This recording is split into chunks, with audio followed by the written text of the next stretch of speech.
미국이 유럽에 대해서 거의 손절하고 있습니다. 막상 지원을 안 해주겠다 그러니까 유럽의 문제가 많이 드러나는 거죠. 북유럽은 세계적으로 가장 관대한 복지국가입니다. 그런데도 경제 성장률은 최상위권에 있습니다. 그러니까 핵심이 뭔가 하니까 복지냐 이제 성장이냐 이런 이야기는 경제 성장을 위한 대표적으로 덴마크 들어보시면 이해가 될 겁니다. 안녕하십니까. 진제일의 군사력 이야기 블로그를 운영하고 있는 진제일입니다. 오늘도 시청자 여러분들 만나고 지정학적 상황에 대해서 말씀드리려고 나왔습니다. 감사합니다. 러우 전쟁 가운데 프랑스 만행을 참교육한 러시아의 상황은 무엇인가요? 예, 참교육이라는 표현이 들어가니까 코믹하게도 들리고 그런데 일단 프랑스에 대해서 어느 정도 간단히 먼저 말씀을 드리면은 프랑스는 한마디로 요약하면 상실의 정치학으로 표현할 수 있습니다. 프랑스가 역사적으로 러시아하고는 관계가 되게 좋았습니다. 물론 나폴레옹 전쟁이 있었지만 그 이후에 심지어 이제 냉전 시기까지도 러시아는 프랑스와 긴밀한 관계였고요. 아실 분은 아시겠지만 역사에 이제 아주 조예가 깊은 분들은 잘 아시겠지만 볼셰비키 혁명 이후에 러시아 황제파였던 백군들이요. 적군들과 싸워서 져서 이제 프랑스로 되게 망명을 했습니다. 그러니까 프랑스가 전쟁에 패한 그 백군들, 장군들의 안식처가 된 정도로 그 프랑스하고 러시아 관계가 좋았어요. 물론 이제 황제 때 이야기입니다. 그리고 이분들이 한 20-30년 지나서 소위 말해서 러시아의 적백 간의 내전은 1920년대 초반에 있었거든요. 그리고 1922년, 23년쯤 되면 대부분 정리가 돼가지고 이 사람들이 이제 프랑스로 망명을 했는데, 이제 나치가 프랑스를 침공한 것은 금방 작전이 끝나서 프랑스를 금방 점령해버렸어요. 그래가지고 그게 이제 1940년대 이때부터는 이제 레지스탕스 운동이 일어나거든요. 근데 사실 그 레지스탕스 운동을 하려면은 군사적으로 경험이 있어야 되잖아요. 어떤 걸 조직할 줄도 알고. 그걸 누가 했는가 하니까 러시아에서 망명한 소위 말해 러시아 황제 그 그룹의 백군 장군들이 조직하고 했어요. 프랑스 정규군들은 나치에 합병돼가지고 전쟁하러 나갔거든요. 그리고 실제로 레지스탕스 운동은 러시아의 그 백군 출신들이 했는데 이분들은 나이가 들고 했으니까 어쨌든 정규군은 아니었지만은 어쨌든 그렇게 했었습니다. 결국은 그 정도로 이제 프랑스하고 러시아가 관계가 좀 깊었다 이렇게 이해하시면 되고요. 근데 지금 역설적으로 보면 지금은 마크롱의 프랑스하고 우크라이나 전쟁에서 가장 강력하게 프랑스가 반러 노선을 취하고 있어요. 이건 역사적으로 잘 없는 일이거든요. 나폴레옹 전쟁 이후에 프랑스하고 러시아는 관계가 나빴던 적이 거의 없었습니다. 물론 유럽이 원체 정치적 지형이 변하니까 이런저런 관계가 있었지만은 실제로 그렇습니다. 그리고 마크롱 대통령이 뭘 하고 있는가 하니까 우크라이나에 서방 군대를 파견하자고 계속 제안하는 일본 주자예요. 마크롱이 이야기를 하면은 영국에서 따라하고 그다음 독일도 따라하고 이런 식으로 이야기하는 그런 것입니다. 이게 조금 이상하잖아요. 이때까지 200년 동안 거의 없었던 일이 이제 일어나는 그런 걸로 봐야 되는 거죠. 그래서 굉장히 비합리적인 행동인데 이걸 이해하기 위해서는 이제 핵심 이유를 세 가지를 이제 이해하셔야 됩니다. 프랑스가 아프리카 식민지를 상실한 게 굉장히 큽니다. 프랑스는 식민지를 오랫동안 수백 년간 경영했지만 특히 아프리카의 사하라 이남의 사헬 지역에 광대한 식민지 벨트를 가지고 있었고 여기 국가에서는 각국의 민족어도 쓰지만은 프랑스를 공용으로 쓸 정도로 프랑스 영향이 많고 1945년 이후에 여러 차례에 걸쳐서 다 독립을 했지만 그래도 CFA 프랑이라는 또 화폐 시스템을 통해서 프랑스 경제에 종속이 돼 있었어요. 그래서 이걸 통해서 프랑스는 우라늄이나 금이나 다이아몬드 같은 이런 것들 아프리카의 어떤 자원을 굉장히 특혜적인 조건으로 수입했다 그러는데 사실상 착취입니다. 원가의 1%, 2% 이렇게 주고 가져간 거죠. 그런데 이제 최근에 러시아가 그 반식민주의 노선을 지원하면서 이런 구조가 사실은 무너졌어요. 프랑스 군대들도 철수해라 해가 철수하게 됐고 여러 가지 이제 CFA 프랑에서도 이제 독립하는 그런 나라들이 생겼죠. 대표적으로 부르키나파소 이브라임 트라오레 대통령을 아마 아시는 분 아실 겁니다. 굉장히 젊은 30대 대통령인데 이 이제 군 출신이죠. 이분이 자국의 진정한 독립을 위해서 러시아한테 지원을 받았고 그래서 프랑스 군사 기지들이 이제 대거 철수를 했어요. 그러니까 여러 다른 나라들도에 있는 그 사헬 지역에 있는 다른 그 프랑스 군대들 그리고 미군들도 철수를 많이 했어요. 미군들은 뭐 주로 이제 드론 때문에 기지를 가지고 있었는데 그런 것도 철수를 하고 그렇게 되면서 프랑스에서 이 지역에서 프랑스 영향이 대거 축소가 되고 실제로 그게 프랑스의 국익의 손해로 많이 다가왔습니다. 그래서 이것을 전부 러시아 때문이라고 프랑스의 지도층들은 생각하고 있어요. 두 번째는 심리적 우월감의 붕괴입니다. 프랑스가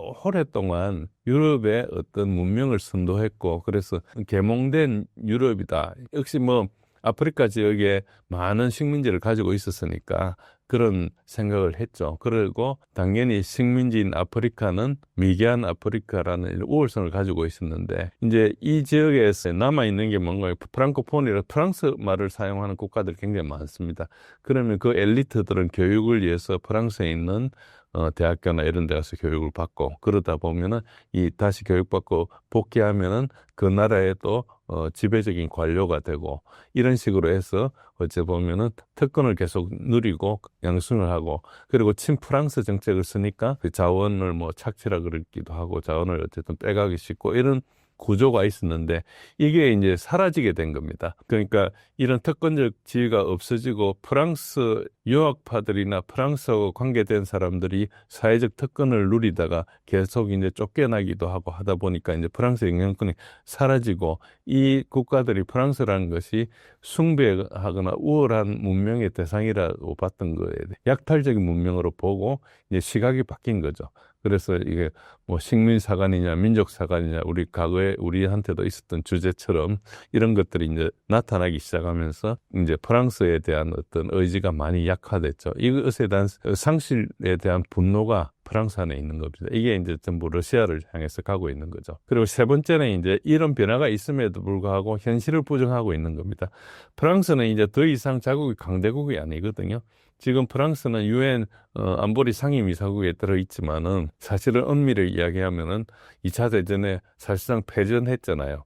연합국에서 도와줘서 자기 살아난 거지 독일에 금방 붕괴되었고 그런데도 불구하고 결국은 전성국이란 지위로 이제 거기 들어왔는데 물론 그때 프랑스에는 드골이라는 강력한 지도자가 나타나가지고 다시 이제 나라의 위상을 좀 올리긴 했지만은 뭐 지금은 프랑스가 그런 국제적인 지위를 누릴 만한 어떤 능력이 없는 나라거든요. 예를 들어서 뭐 인도나 뭐 중국과 비교하면은 아무것도 안 되죠. 물론 중국은 상임이사국이긴 하지만은 뭐 일본은 이제 패전국이라서 안 들어가고 그렇지만 어쨌든 심지어 우리나라에 비해서도 그다지 우월하지 않는데 지위는 압도적으로 많이 가지고 있죠. 그러니까 자기네들이 실제 국력에 맞춰서 눈높이를 맞춰야 되는데 그런 거 현실을 부정하고 있고 그래서 이제 여러 가지 이제 자기네들 산업이나 이런 것들이 결국은 기술도 별로 없고 물론 아직도 프랑스가 뛰어난 기술이 있지만은 자체적으로 기술도 경쟁력이 떨어져 가고 있고 그리고 주로 농업과 관광에 의존하는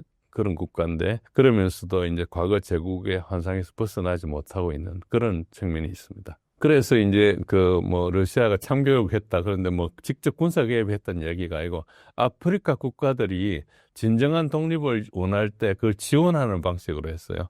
그러다 보니까 프랑스에 대해서 아프리카가 다른 대안을 좀 제시한 거죠. 그러다 보니까 프랑스의 식민주의적인 구조를 무너뜨렸다 이렇게 보시면 됩니다. 프랑스가 수십 년간 착취해온 경제적 이익이나 군사기지, 문화적 영향이 연쇄적으로 붕괴가 되면서 프랑스가 이제 급격한 지위 상실을 경험했죠. 그리고 이제 프랑스가 영국과는 역사적인 숙적이잖아요. 그럼에도 불구하고 지금은 이제 동맹을 맺고 있다는 거죠.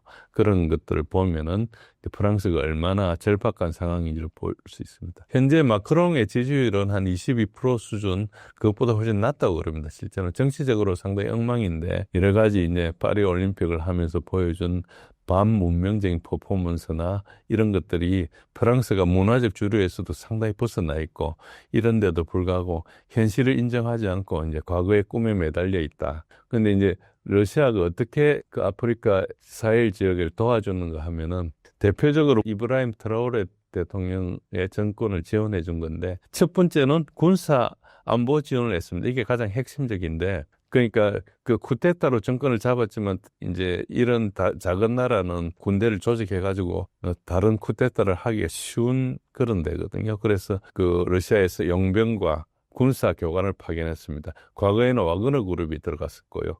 지금 그걸 대체해 가지고 러시아 국방부 산하에 아프리카 코어라는 어떤 조직이 있습니다. 이 조직이 부르키나파소에 진입해 가지고 트라오레 정권을 보호하고 대테러 작전을 지원하고 있어요. 그러면은 그 부르키나파소란 국가가 상당히 안정이 될 거 아닙니까? 거기에 뭐 북한군 700명이 지원된다 이런 이야기가 작년 8월 정도까지 있었습니다. 그런데 지금 그게 확인이 되지 않아가지고 그런지 안 그런지 알 수 없었습니다. 상당히 그때는 그럴 거라고 이렇게 확신하고 있었는데 최근에 업데이트가 안 되고 있는데 어쨌든 그게 러시아하고 연계해서 할 수도 있는 것이고 그게 아마 사실일 가능성도 있습니다. 어쨌든 러시아가 지원을 했다는 게 핵심이고요. 무기와 장비를 공급했습니다. 그래서 부르키나파소에다가 뭐 헬리콥터, 미사일 시스템이나 이런 걸 공급해가지고 그 지하디스트 이슬람 극단주의자들이 이제 반군 활동을 많이 하거든요. 그 반군을 어떻게 하는 거니까 용병을 써서 합니다. 특히 중앙아시아에 좀 못 사는 나라에서 이런 그 지하디스트를 키워가지고 이런데 이제 좀 투입하는 결국 이것도 어째 보면 중군사 그룹 비슷한 건데 어쨌든 반군을 투입하는 이런 구조를 가지고 있는데 이런 것들과 싸워야 되거든요. 정규군이 싸워야 되는데 이제 정규군들이 장비나 이런 것들이 제대로 안 돼 있으니까 잘 못하고 이런 것들이 대부분 아프리카 국가들의 실정인데 이제 이걸 지원해 주니까 반군과의 전투 능력이 상당히 높아지고 있죠. 그러니까 정권이 상당히 안정되는 겁니다. 그리고 대테러 및 정보 공유를 하죠. 일단 이런 부르키나파소 같은 데는 정보망이나 이런 게 최신화되어 있지 않고 인간 정보에 많이 의존하기 때문에 러시아가 가지고 있는 우수한 정보망이나 이런 것들을 가지고 이제 이런 걸 지원해 주니까 상당히 이제 통치 질서가 아프리카 수준을 훨씬 뛰어넘는 이런 걸 유지하니까 상당히 이제 수준이 높아져 가는 거죠. 이게 가장 큰 지원이고요. 두 번째 지원은 뭔가, 그러니까 정치적인 보호를 해주고 외교적 지지를 합니다. 작년 5월 9일 날은 이제 러시아 전성절 기념 80주년 기념이었는데 그때 부르키나파소에 이브라임 트라오레를 상당히 잘 모시고 이렇게 세계 지도자 앞에 이렇게 세워줬거든요. 이런 것들은 그 조그만 나라의 그 지도자한테 엄청나게 힘이 됩니다. 그래서 그 주변에 그 부르키나파소나 이브라임 트라오레 대통령에 대해서 도전하는 사람들은 러시아가 뒤에 있다는 것을 알기 때문에 함부로 할 수 없는 거죠. 그러니까 심지어 프랑스 같은 나라들도 함부로 할 수 없는 겁니다. 그런 게 이제 되게 크죠. 뭐 뒤에 군사 협력뿐만 아니고 경제 협력할 때도 이제 그 푸틴하고 관계가 좋다는 것 자체가 이런 데서는 굉장히 큰 작용을 하거든요. 이런 것처럼 이제 트라오레가 이제 군사 정권인데 그걸 공개적으로 지지하고 그러다 보면은 국내에서도 통치력이 올라가고 그런 게 되게 있죠. 그것뿐만 아니고 이제 반제국주의 연대를 했다는 게 굉장히 큽니다. 그래서 그 서방의 식민지 착취에 맞선다는 이런 명분 하에서 공정무역이나 상호 존중 이런 걸 강조하고 밀착하고 있습니다. 사실상 러시아가 많이 도와주고 있지만은 트라오레가 공짜로 받는 건 아니라는 걸 이야기해서 자주적인 의식도 길러주고 이렇게 하고 있거든요.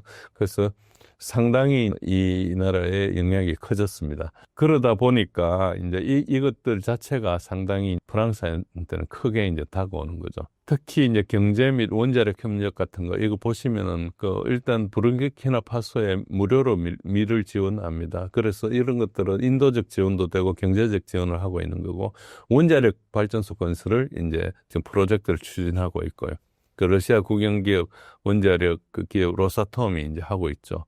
로사톰이라는 건 세계 제일의 원자력 지금 사업을 하고 있는 데거든요. 그리고 위성통신이나 자원 개발을 하고 있습니다. 부르키나파소 같은 나라에서 독자적으로 저걸 하기가 되게 힘든데 그 나라가 작으니까 옆에 있는 니제르하고 묶어가지고 이제 로스코스모스라 해서 이제 러시아의 국립 그 위성 회사가 있습니다. 여기랑 협력해가지고 국경 감시나 통신을 위한 위성을 조단하니까 상당히 이제 업그레이드가 되는 거죠. 어쨌든 그런 위성 통신 뚫리는 것만 해도 아프리카 같이 그 통신 인프라 구축하기 힘든데 이 하나 있다 해도 굉장히 대단한 것이거든요. 뭐 이런 식으로 지원해 주니까 이거 지원 액수는 그다지 크지는 않은데 러시아 입장에서는 아프리카 이런 나라 입장에서 엄청나게 큰 것이죠. 그러다 보니까 이제 이런 영향을 맺고 특히 국가 주권을 되찾으려는 젊은 지도자라 이렇게 이제 포장을 해가 지원하니까 결국은 2023년도에 부르키나파소 내에 프랑스군이 철수를 했어요. 그리고 그 자리를 이제 러시아가 와서 뭐 점령하고 이런 건 아니지만 군사적 영향력을 먹어가지고 군사 장비도 지원해주고 훈련도 시키고 경비도 해주고 하면은 이제 좋아지는 거죠. 그러니까 러시아의 그 사헬 지역에 있는 아프리카의 조그만 나라의 국가 지도자가 그 같으면 30대니까 뭐 정치만 잘하면은 뭐 60, 70대까지 하지 않겠습니까? 그러면 그 나라가 그 사이에 부정부패나 다른 게 없다면 엄청나게 발전할 거거든요. 그런 걸 지원해 주는 거니까 이게 작은 나라 입장에서 엄청난 겁니다. 그러니까 요게 작은 나라들이 자기가 국제적인 영향력이 없어서 뭘가 못하고 있는 그걸 약점을 이용해가지고 제국주의가 행행했는데 이것이 이제 벗어나니까 이게 하나의 비즈니스 모델이 돼가지고 이제 앞으로 프랑스가 이런 데 발붙이기는 되게 힘들게 됐다. 이렇게 볼 수 있습니다. 아직도 과거의 영광에 사는 유럽, 한국한테 완벽히 뒤처진 계기가 무엇인가요? 유럽이 한국에도 뒤처졌다고 뭐 이야기하기는 약간 어폐가 있기는 하지만 부분적으로 또 사실이기도 합니다. 그래서 이제 아직까지도 유럽이 한국보다 경제적으로는 여러 가지 지표로 좀 낮습니다. 그러나 지금 당장 미치보다 흐름 자체가 좀 문제거든요. 그러니까 세계 패권의 중심축이 이제 유럽이나 여기에서 아시아 쪽으로 이동했거든요. 물론 한국이 그 주도하는 게 아니고 중국이랑 큰 세력이 주도하고 있기는 하지만 어쨌든 전반적으로 그 중국이란 축으로 옮기니까 아시아권 영향 자체가 이제 큽니다. 중국과 교역을 많이 하는 나라들이 다 영향을 받죠. 우선은 GDP는 평가 방식에 따라 다른데 세계의 한 50에서 60%를 아시아가 차지하고 있고요. 미국은 약 25%, 그리고 유럽은 전체 합쳐서 한 15% 정도밖에 안 됩니다. 그러니까 유럽이 이미 세계 경제에 약간 변방으로 물려나고 있습니다. 그렇지만 정책은 여전히 자기들이 세계 중심인 것처럼 이제 운영을 하고 있어요. 근데 기술적인 선도권 아시아로 완전히 넘어왔습니다. 기술적으로 하면 일단 반도체나 배터리나 전기차나 디스플레이나 이런 것들이 지금 제조업의 중심이고, 그리고 미래 산업의 핵심 기술을 또 한국, 중국, 일본, 대만이 선도하고 있죠. 그래서 유럽은 기술도 없고 또 이제 뭐 과도한 복지로 인해서 사람들이 타성에 젖어서 생산성이 급격하게 떨어졌다. 저 말이 약간 뭐 정치적인 그기는 하지만은 어쨌든 뭐 어느 정도 사실도 좀 있습니다. 어쨌든 한국이 유럽을 추월한 결정적인 계기는 전체적으로 큰 흐름을 보면은 우리는 IMF도 겪고 했지만은 1980년대, 90년대 이제 유럽이 복지 확대에 굉장히 집중하는 동안에 한국은 기술 혁신과 수출 주도 성장에 집중을 했죠. 그래서 이제 2000년대 들어오면 유럽은 저성장의 문제뿐만 아니고 이민 문제나 사회 분열이 굉장히 심화되는 그런 걸 겪는 동안에 한국은 2000년대 초반 생각하시겠지만 우리가 IT 혁명이나 문화산업이나 이런 데서 폭발적인 성장을 이뤘거든요. 그리고 이제 러시아 우크라이나 전쟁을 하면서 유럽이 에너지 위기와 탈산업화를 겪는 동안에 한국은 첨단 제조업 강국으로서 입지가 어찌 보면 더 공고해진 적이 있습니다. 특히 이제 방산 이런 수출이 많이 늘어나고 해서 갑자기 스포트라이트도 많이 받고 이런 측면이 있죠. 문화적인 영향력도 과거에 우리가 유럽의 그 문화가 고급 문화의 상징이었지만 지금은 이제 시대에 좀 뒤떨어진 문화로 좀 인식이 되고, 한국 문화는 뭐 그게 뭐 반드시 좋은 건 아니지만 여러 K-팝이나 K-드라마나 뭐 K-영화나 이런 것들이 이제 전 세계를 석권하고 있죠. 그래서 이것이 이제 단순한 문화의 현상이 아니고 국력의 반영이라 그럽니다. 그리고 이게 문화에 대해서는 뭐 어떤 절대적인 가치라는 건 있을 수 없잖아요. 그러니까 상대적으로 느끼는 건데 그 문화라는 것이 국력하고 좀 비례를 하거든요. 그래서 과거에 뭐 한 3, 40년 전에 이제 미국 같은 이렇게 이제 전 세계 여러 문화가 있는데 가보면은 뭐 식당에 가보면은 그 음식값을 가지고 대략 문화의 수준을 가늠할 수 있었어요. 뭐 프랑스 식당 뭐 이런 데 가면 이제 되게 비싼데 뭐 중국 식당 이런 데가 값싸고 이런 것들이 뭐 여러 가지 관계가 있겠지만은 이제 뭐 거기 사는 자기 동포들의 어떤 소득 수준하고도 관계가 있고 하겠지만 전반적으로는 그 나라의 음식도 하나의 문화니까 그걸 즐기는 이제 미국 사람의 일반의 어떤 선호도하고 관계가 있거든요. 그래서 과거에는 한국 식당에 뭐 미국인 친구를 데리고 가면은 먹을 수 없는 음식이 별로 없었어요. 뭐 순두부나 먹고 뭐 이랬는데 뭐 예를 들어서 된장찌개 이런 거 싫어하고 뭐 그랬는데 지금은 그런 건 또 다 좋아해요. 김치 같은 거 먹을 줄 몰라가지고 음식점에 가서 김치만 주문하고 아무것도 주문 안 하고 막 그랬거든요. 미국 친구들이. 근데 지금은 김치를 어떻게 먹는지도 알고 뭐 이런 정도로 어째 보면 그게 우리 국력이 그 사이에 3, 40년 사이에 성장하면서 이렇게 많은 사람들이 한국이라는 것에 대해서 알게 된 거죠. 그전에는 한국이 어디 있는지도 모르던 것처럼. 그런 것처럼 지금 프랑스의 상대적인 어떤 지위는 굉장히 하락했다. 뭐 프랑스가 가지고 있는 것은 뭐 비슷비슷하지만은 그리고 이제 아직까지도 패션 브랜드나 이런 것들을 프랑스가 주도하고 있긴 하지만은 저 큰 맥락으로 보면 약간 진언해다 이렇게 보면 됩니다. 그런 측면에서 보면 유럽이 앞으로 이제 선택할 수 있는 길은 뭐 여러 가지 모델이 있는데 일단은 뭐 강대국인 것처럼 행사하는 것보다는 자기 어떤 국력에 맞게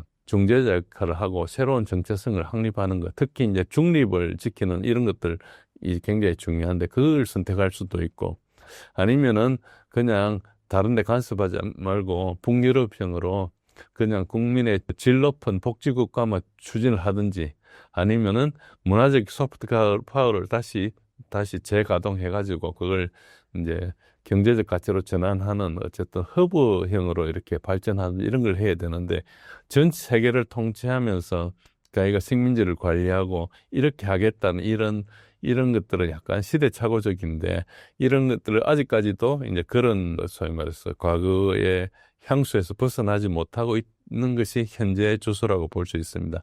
그러다 보면 이 현실에 적응하지 않으면은 앞으로 미래에도 잘 뛰어날 수 없다 이렇게 볼 수 있는 것입니다. 그리고 이제 독일의 경우는 이제 프랑스가 좀 다른데 이제 나치가 이제 범죄를 특히 이제 유대인을 학살하고 이런 것에 대한 문제가 굉장히 컸죠. 그런 죄책감 때문에 2차 대전하면서 독일이 죽인 그 사람이 한 3천 몇백만 정도 되거든요. 진짜 많죠.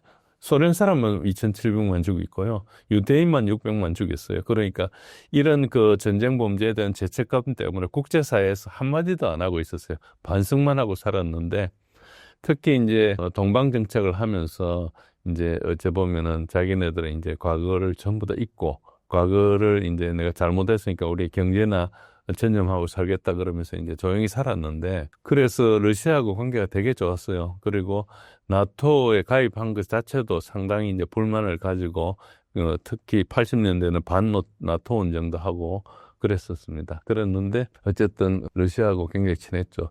러시아를 이제 그 대신에 이제 악마화를 하고 있어요. 러우 전쟁을 하면서.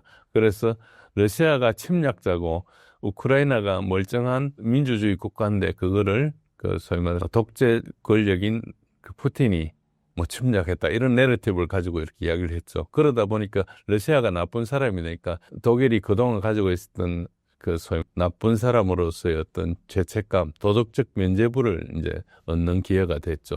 그래서 그 기회를 타고 이제 노르드 스트림이 파괴가 됐을 때도 아무 이야기를 안 했어요. 대응을 하지 않고 침묵을 지키고 GDP가 마이너스 성장이 되고 기업이 다 뜯어가지고 해외로 이전하고 있는 이런 데에서도 그냥 그 소위 말해서 러시아는 나쁜 거라는 그 내러티브에 매몰돼가지고 그렇게 지내왔었거든요. 근데 이게 이제 지속 불가능한 상황이에요. 그래서 국민들이 원하기로는 러시아에 대해서 조금 더 제대로 된 평가를 하고 러시아 관계를 이렇게 좋게 하자는 그런 주장을 하는 정당이 있는데 그게 독일 대한당입니다. AfD가 있는데 거기가 지금 지지율 1등입니다. 지금 메르츠가 잡고 있는 기민당이 1등이 아니고요. 그래서 만약에 독일에서 정치적인 어떤 혁명이 일어나서 대한당 같은 세력이 정권을 잡는다면은, 지금 현재로는 상당히 불가능하지만 그걸 잡는다면은 독일은 러시아하고 급격하게 다시 친해질 수 있습니다. 그렇게 되면은 이 유럽 전체 구도가 완전히 바뀔 것입니다. 그런데 이게 가능하려면 독일이 정치 개혁이 일어나야 되는데 그것이 상당히 지금 분절된 상태이기 때문에 개혁은 어렵다. 그렇지만은 이것이 이제 확률이 낮지만은 독일에서 만약에 지지가 많이 올라간다면 가능하다. 그렇게 보고 있고요. 그래서 이제 지금 독일 대한당은 AfD라는 데는 어떻게 독일에서 정치공학적인 위치를 차지하고 있는가 하면은 다른 정당들이 독일 대한당을 나치당으로 분류해버렸어요. 그래가지고 그 다른 정당들이 연정을 하면은 독일 대한당과 연정을 하면 나치당이 돼버리는 거예요. 그러니까 이게 거국하다 보니까 그걸 자꾸 그렇게 이야기를 하는데 사실은 지금 정책상으로는 메르츠의 기민당이 나치 정책을 사실상 하고 있거든요. 그런데 어쨌든 뭐 그런 상태고 그래서 독일은 그 한 정당이 30%를 얻기도 되게 힘들거든요. 그러니까 연정을 해서 통해서 집권을 하는데 그 정치 세력들 간에 독일 대한당과 연정을 하지 말자고 했기 때문에 독일 대한당이 집권하려면 50%를 얻어야 되는데 독일은 상당히 그 지방에 따라 많이 투표가 갈라져 있습니다. 통일도 비교적 늦게 됐고 그래서 지역색이 굉장히 강하다 보니까 그런 측면이 있어서 독일 대한당이 50%를 지지를 얻는다는 것은 상당히 어렵다. 그래서 연정으로 정권 교체가 이루어지는 독일의 정치 현실에서는 사실상 배제된 상태고 그렇습니다. 아시는 분 아시겠지만 작년 지방선거를 앞두고 독일 대한당 후보 7명이 급사를 했어요. 뭐 때문에 죽었는지 모르지만은 그래서 이런 정치 공작 같은 게 있다고 사람들이 의심을 하고 있어요. 어쨌든 이런 경우고요. 그렇습니다. 러우 전쟁이 길어지길 원하는 유럽의 속내가 궁금합니다. 러우 전쟁은 자체는 기본적으로는 대리전입니다. 그러니까 서방이 우크라이나를 이용한 러시아와의 대리전이에요. 모든 게 러시아가 우크라이나를 침공했기 때문에 우크라이나가 러시아한테 일으킨 전쟁이라 생각하시지만 맥락을 보면 그렇지 않습니다. 그 전에 2014년도 유로마이단 쿠데타를 일으키는 것도 다 그 소위 말해서 네오나치라고 하는 반데라이트들을 미국에서 동원해가지고 돈을 얼마나 됐는가 하니까 5 빌리언, 즉 50억 불을 투자했어요. 쿠데타 일으키는데 그때 그걸 담당했던 빅토리아 놀랜드가 공식적인 자리에서 이야기를 했어요. 이게 하는데 50억 불 들어갔다고. 그러니까 그런 정도로 돈을 많이 들여서 반대 세력을 키우고 이렇게 해가지고 이제 쿠데타를 일으켰는데 그래가지고 계속해서 이제 러시아가 우크라이나를 공격하도록 유도한 게 지난 2014년 이후에 일어난 일입니다. 그리고 2021년도에 이런 안보 구도를 바꾸자고 러시아의 푸틴이 이제 나토하고 미국에 공식으로 어쨌든 제안서도 했고 그런 제안을 다 거절했죠. 그래가지고 2022년도에 이제 전쟁이 일어난 겁니다. 이 대리전 성격의 전쟁인데 우크라이나 사람들은 자기 전쟁터를 빌려주고 거기에 이제 자기 국민들을 갈아넣고 있는 그런 상황이죠. 이 전쟁의 목적이 뭔가 하니까 러시아를 전쟁을 계속하게 해서 경제를 피폐하게 하고 경제 피폐의 결과로 국민들이 더 이상 살기 힘들어지니까 그러면 푸틴 정권에 대한 반대 소요가 일어날 거다. 그러면은 그 반대 소요에 일어나는 것을 가지고 정권을 뒤집어서 러시아라는 나라를 32개 나라로 쪼갠다. 이게 이제 계획이에요. 그러니까 전쟁을 오래 하면 오래 할수록 러시아는 계속 국력이 약해질 거라는 기대를 가지고 있죠. 근데 러시아는 이걸 어떻게 대응했는가 하니까 전쟁을 해가 우크라이나를 확 잡는 게 아니고 계속 소모전을 해가지고 우크라이나하고 이걸 지원해주는 나토 국가들이 경제적으로 견딜 수 있게 만드는 겁니다. 그 방법이 뭔가 할까? 이제 소위 말해서 인도와 중국이나 이런 범남방 네트워크를 가지고 경제 제재를 피하고 이렇게 했던 거죠. 그래서 이런 경제 전쟁에서 러시아가 이긴 겁니다. 물론 물리적인 전쟁에서도 러시아가 이기고 있지만은 결코 뭐 영토를 점령하게 들어가겠다 이런 것보다는 이제 우크라이나 전쟁을 하기 위해서 엄청나게 지원을 해줘야 되는 거. 지원을 해주는 과정에서 유럽 국가들이 거의 망했고 그리고 미국도 상당히 힘들어졌어요. 그런 상황이 왔기 때문에 어쨌든 전쟁을 계속하고자 하는 유럽의 입장에서는 아직도 러시아가 조금 더 전쟁을 하면 러시아가 무너질 믿음을 가지고 있는 거죠. 그것이 사실과 부합하지 않는데도 불구하고 지금 그 이끌었던 사람들이 아직도 정권을 잡고 있기 때문에 이제 끌고 나가고 있습니다.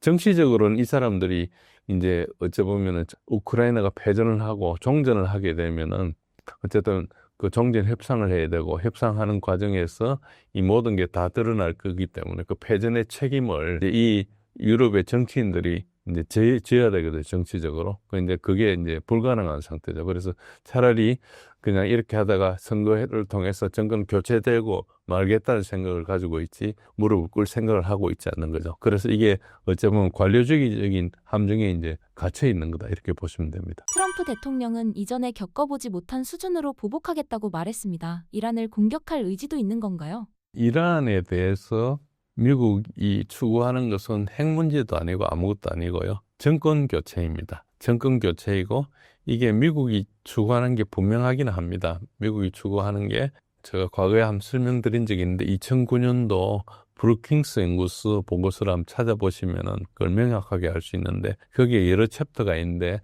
챕터 5에서부터 9까지 가는 과정에서 챕터 5를 실행한 게 작년 6월 달에 있었던 12일 전쟁이고요. 그게 비비에게 맡기기, 네타냐후한테 시켜서 전쟁을 하게 한다는 것이고요. 그 다음에 있는 게 두 번째가 벨벳 혁명을 일으킨다. 그리고 그 다음에 분란을 일으킨다. 그러니까 폭동이나 시위를 일으킨다. 그리고 정권을 교체를 한다. 이런 순서로 가고 있어요. 그걸 위해서 이제 군사적으로 하는데 많은 사람들을 관측하기에 1월 14일 날 미군이 이란을 공격하려고 계획을 했던 건 분명한 것 같습니다. 그렇게 이제 알려져 있고, 그런데 이제 포기를 했죠.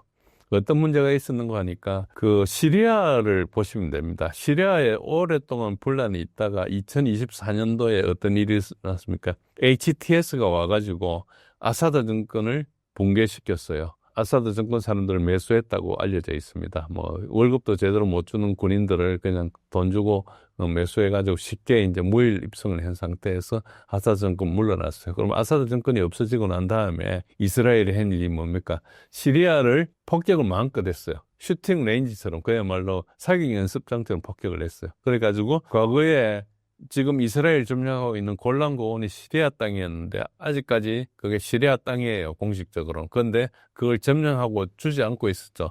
지금은 이스라엘 그걸 주지 않아도 될 정도로 시리아 정권이 무너진 상태죠. 이후에 막 폭격을 해버려서 그래가지고 폭격을 한 것은 뭔가 하니까 이스라엘의 위협을 줄 만한 것들을 다 없애버리는 거죠. 세력을 없애고 나면은 결국 어떻게 됩니까? 언젠가 이스라엘이 시리아 땅으로 진출을 할 거예요. 그러니까 이스라엘은 유엔에서 승인해줬는데도 불구하고 아직 자기 나라의 국경을 확정을 안 지었어요. 유엔에서 확정을 지어라 했는데 아직 확정을 안 짓고 있는 거예요. 그래서 이스라엘은 그 광활한 영토를 다 차지할 생각을 가지고 있고 그레이트 이스라엘이라는 걸 가지고 있어요. 이란을 어떻게 생각하는 거니까 이란에 작년 6월 달에 공격을 해가 실패를 했죠. 실패를 왜 했습니까? 실패를 한 이유가 뭐 다른 거 다 성공했는데 결국은 이란의 미사일이 이스라엘을 맹폭격을 해버렸거든요. 불과 한 1, 2주일 정도, 2주일도 안 되고 일주일 정도의 폭격을 했는데 이스라엘이 무너져 버렸어요. 거의. 그래가지고 네타냐후가 트럼프한테 이야기를 해가지고 그러니까 트럼프가 이란 핵시설을 폭격하는 흉내를 낸 다음에 바로 종전을 했거든요. 그래서 그게 끝났는데 그러니까 그 다음에 할 수 있는 일은 뭡니까? 이제 이란의 정권 교체를 하려면은 그 침공을 해가지고 그 이제 정권을 드러내야 되는데 그렇게 하려면은 우선 내부에 혼란이 일어나야 돼요. 항상 모든 것들은 내부에 먼저 분란을 일으키잖아요. 6.25 때 김일성이가 내려올 때 박헌영이가 내부에서 다 봉기를 하기로 준비했었는데 막상 김일성이가 내려왔을 때 봉기가 안 일어났잖아요. 그래가지고 나중에 박헌영에 대해서 김일성이가 뭐 이렇게 혼내기도 하고 이랬던 이야기가 있었는데 어쨌든 내부 봉기가 되게 중요한데 일단 이번에 리알라를 폭락시켜가지고 그거는 뭐 그 모사드에서 잘 했던 것 같아요. 폭락을 시켜가지고 그란드 바자르 상인이 일어나가지고 시위를 했는데 상당히 평화롭게 시위가 진행되다가 어느 시점부터 이제 폭력적으로 변했죠. 나중에 보니까 그 안에 모사드 요원들이 들어와가지고 그 안에 여러 가지를 했었죠. 그걸 또 마이크 폼페오 전 국무장관이자 전 CIA 국장이었던 사람이 그걸 또 이야기를 했어요. 모사드 요원들이 지금 하고 있다. 이걸 이야기를 뭐 자신 있으니까 했겠죠. 그런데 문제는 그걸 이란이 잘 차단해버렸어요. 인터넷을 닫아버리고 그 다음에 스타링크를 다 제거를 했죠.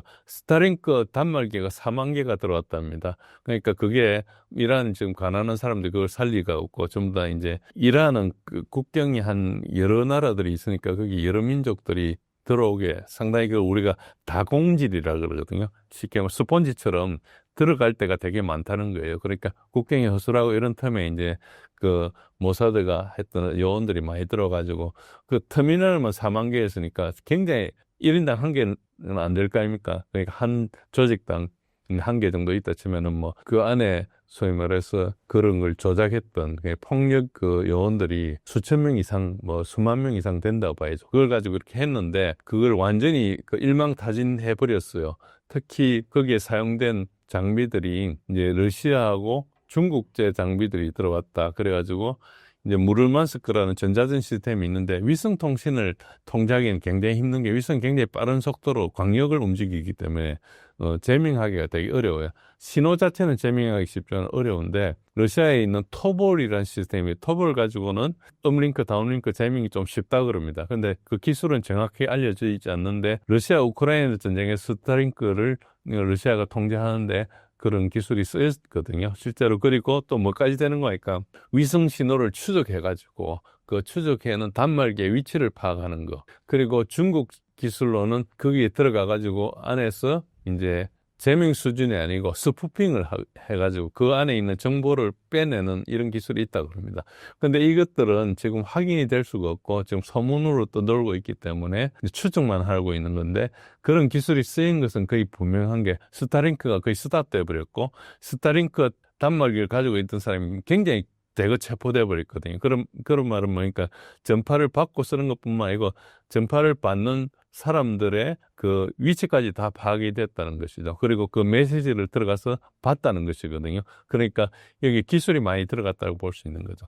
그래서 결국은 그 소요 사태가 그냥 중지돼 버렸어요. 그러다 보니까 그 다음에 이제 공격을 못 하잖아요. 그래서 트럼프가 뭘 이야기했는 거니까 이제 그 시위해가지고 체포된 사람을 이렇게 이제 막 사형시키겠다 이렇게 했는데 그 사형을 안 시키고 미뤘다는 이유, 그걸 핑계로 침공을 안 했어요. 그런데 침공 안 한 게 아직까지 그때 군사력이 들어왔기 때문이라는 설도 있고 여러 가지 있기 때문에 침공 가능성이 앞으로 계속 남아 있습니다. 그래서 지금 멈춘 건지 멈추지 않은 건지는 알 수가 없지만은 지금 그런 상태로 진행되고 있다. 그래서 만약에 소요 사태를 통해서 정권이 불안정하거나 그런 상태가 돼가 정권이 넘어간 상태였으면은 이스라엘이 들어가 마음껏 공격했을 거다. 시리아처럼. 그래서 마음껏 부쉈을 건데 그 상태가 못 갔기 때문에 지금은 오히려 그 인터넷이 끊기고 나니까 국민들이 대거 나와가지고 그 지지 시위, 그러니까 이 침략에 대한 특히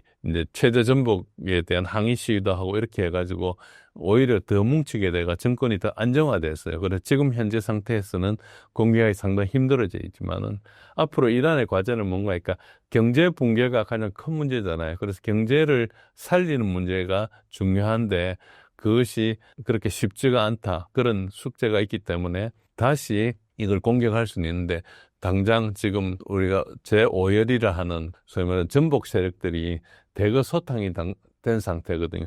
이런 것들은 1, 2년에 준비하는 게 아닙니다. 그러니까 이거는 트럼프가 아니고 바이든이나 그 이전부터 다 이런 세력을 준비해놨다고 볼 수 있는 거거든요. 그래서 이게 대거 소위 말해 소탕이 됐기 때문에 다시 이 세력을 살리려면 상당히 시간이 걸리기 때문에 이런 식의 작전은 앞으로 좀 제한이 될 건데 이게 있거나 말거나 경제 정책이 실패하면은 이란은 계속 취약할 수밖에 없는 게 러시아처럼 이런 경제 제재나 이런 걸 잘 대비하거나 이런 게 아니고 이란은 상당히 아직까지 취약한 상태에 있고 또 종교적인 국가다 보니까 이런 것 정책의 유연성을 좀 못 가지고 있는 그런 측면이 좀 있고 또 과거 이제 페르시아 제국의 어떤 자존심이나 이런 것 때문에 다른 나라하고 협력도 제한되는 거 아닌가 이런 부분에 대해서 좀 의심하고 있습니다. 그것은 이제 데이터가 없기 때문에 알 수가 없는 거지만은 그러나 러시아하고 중국이 엄청나게 이란 무너지지 않게 돕고 있다 이렇기 때문에 뭐 쉽게 넘어간다 이렇게 보기에는 상당히 어렵다 이렇게 볼 수 있습니다. 미국도 손절 시작했다. 20년 내 망할 위기인 유럽의 상황은 어떤가요? 현재 유럽의 경제 상황을 한마디로 하면 경제 초토화가 됐다. 이 표현이 좀 과장이 아닙니다. 더 심각한 것은 미국마저 유럽에 대한 지원을 축소하고 있다는 겁니다. 그러니까 특히 에너지 위기가 굉장히 중요한데 유럽에서 러시아 에너지를 수입하던 것이 한 40% 선에 있다가 10% 선으로 감소했거든요. 그러니까 4분의 1 토막 났다고 보면 됩니다. 에너지를 수입하는 국가 입장에서는 러시아로부터 값싼 천연가스와 값싼 석유를 수입했었어요. 그런데 이것이 이제 생산 단가를 굉장히 낮추는 데 기여를 하죠. 여기는 제조업들은 에너지가 인풋 요소 중에 하나인데 인풋 요소 중에서도 굉장히 큰 인풋 요소잖아요. 값싼 에너지가 여러 가지를 싸게 하는 거죠. 심지어는 근로자들의 난방비도 싸게 하니까 임금을 덜 올려줘도 되는 거잖아요. 그러니까 여러 가지 에너지가 아주 가장 밑바닥의 입력 요소이기 때문에 그 위에 미치는 상승하는 파급 효과가 굉장히 큰데 어쨌든 러시아 에너지를 쓰지 못하니까 대표적인 제조업 강국인 독일 같은 경우는 엄청나게 이게 올라간 거예요. 그러다 보니까 러시아 에너지를 기반으로 설비까지 다 세팅돼 있는데 이걸 못 쓰니까 결국은 어떻게 되는 거예요? 공장을 뜯어서 에너지 싼 데로 옮깁니다. 에너지 싼 데가 두 군데 있어요, 지구상에. 한 군데가 중국이고 다른 한 군데가 미국이에요. 그러니까 그 길로 뜯어 올리는 거죠. 물론 뭐 중동의 국가들도 있지만은 거기에는 노동력이 없기 때문에 갈 수가 없고 그러다 보니까 대표적으로 미국과 중국만 계속 기업을 유치하는 게 되고 특히 이제 유럽 같은 데는 이제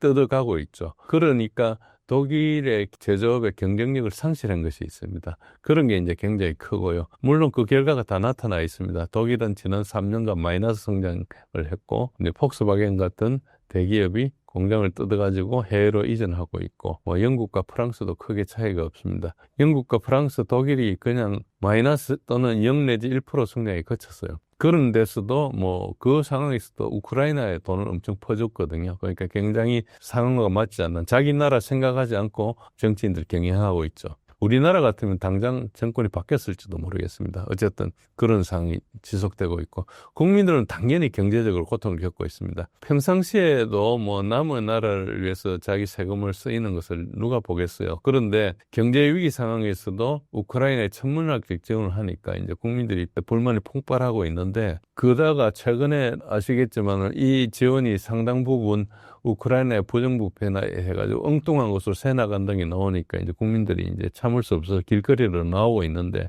이거를 계속 탄압을 하고 있는 그런 입장에 있습니다. 그리고 뭐 난방비 폭등으로 이제 제대로 난방 못하는 국민들도 많고요. 그래서 이제 이게 초토화가 틀린 이야기가 아니죠. 그러다 보니까 이제 정치 지형이 이제 완전히 역전됐습니다. 여러분들 진보와 보수로 크게 나누지 않습니까? 그런데 진보 세력은 주장하는 정치적 가치가 정강 정책이 주로 뭔가 하니까 군축을 주장해요.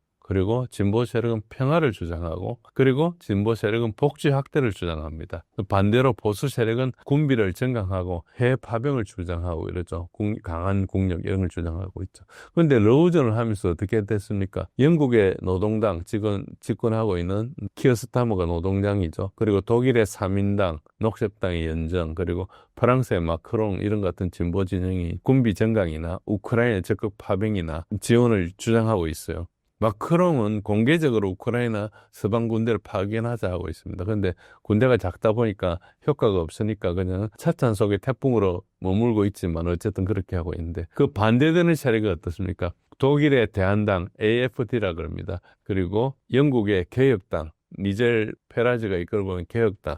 개혁당의 지금 지지율이 24%고 키어스타머가 집권하고 있는 노동당이 19%입니다. 영국의 전통적인 보수당은 지금 16%대로 떨어져 있습니다. 프랑스에는 르팽이 이끄는 국민연합이 이제 가장 지지를 많이 받고 있는데 이런 우파 세력들이 주장하는 게 뭔가니까 지금 국민들이 배고픈데 왜 군비를 늘리느냐, 우크라이나를 왜 지원하느냐 이런 반전 그리고 내치 우선을 주장하고 있습니다. 그러니까 이 정치 지형이 완전히 바뀐 거죠. 전통적으로 수십 년간 정강 정책을 지원해 주던 좌파와 우파, 진보와 보수가 주장하는 바가 완전히 바뀌어 있습니다. 그러니까 이게 정치적인 혼란이 일어나니까 국민들이 거기에 적응도 못하고 있는 그런 상황이고 그 다음 중요한 것은 미국이 유럽에 대해서 거의 손절하고 있습니다. 이게 가장 충격적인 건데 트럼프 행정부가 유럽이 알아서 해라 이렇게 이야기했습니다. 그런데 과거에 미국이 지원해 줄 때는 유럽이 별거 없는 걸로 뭐 미국의 지원이 별거 아닌 걸로 했는데 막상 지원을 안 해주겠다 그러니까 유럽의 문제가 많이 드러나는 거죠. 과거에 이제 미국은 러시아가 과거에 소련도 그랬지만 유럽 지역에서 강제로 부상한 걸 막으려고 유럽을 지원을 해줬어요. 그런데 지금 트럼프는 러시아가 자기 지역에서 헤게모니를 행사하겠다는 건 당연하다. 우리는 여기 서반구만 지키겠다. 우리 소위 말해서 우리 뭐 조폭들이 하기는 나와바리 있지 않습니까? 내 지역만 하겠다. 그래서 러시아가 그 동네를 장악하고 있는데 어떤 조직 폭력배가 마피아가 어떤 구역을 담당하고 있는데 나는 안 하겠다. 나도 마피아고 내 지역을 아는데 다른 마피아가 다른 지역을 통제하는 것에 대해서 내가 힘도 없는데 가가지고 장악하지 않겠다. 그러니까 안 하겠다 이렇게 이야기한 거죠. 거의 마피아 논리로 이야기한 겁니다. 어쨌든 그전에는 뭐 자유가 어떻고 민주주의가 어떻고 이런 이데올로기를 가지고 영향을 행사하다가 이제 미국의 국력이 그게 안 되는 거예요. 그거 하다가 빚만 지고 하니까 이제 안 하다 보니까 문제는 그 사이에 미국의 영향력 아래 있으면서 그 보호를 받아가면서 그게 공짜인 줄 알고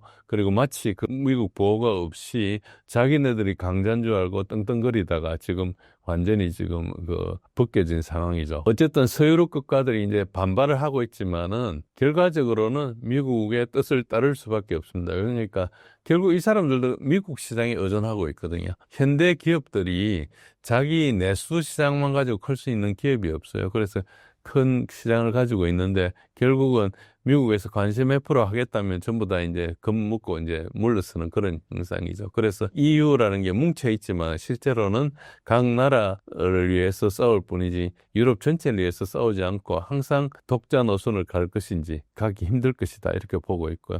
그러다 보니까 어떤 문제가 있습니까? 엘리트들이 지금 정책적으로 지향하는 거하고 국민들이 원하는 거하고 계속 이견이 일어나고 있으니까 국민들은 계속 시위를 하고 있고 지금 유럽에서는 엄청나게 시위가 일어나고 있습니다.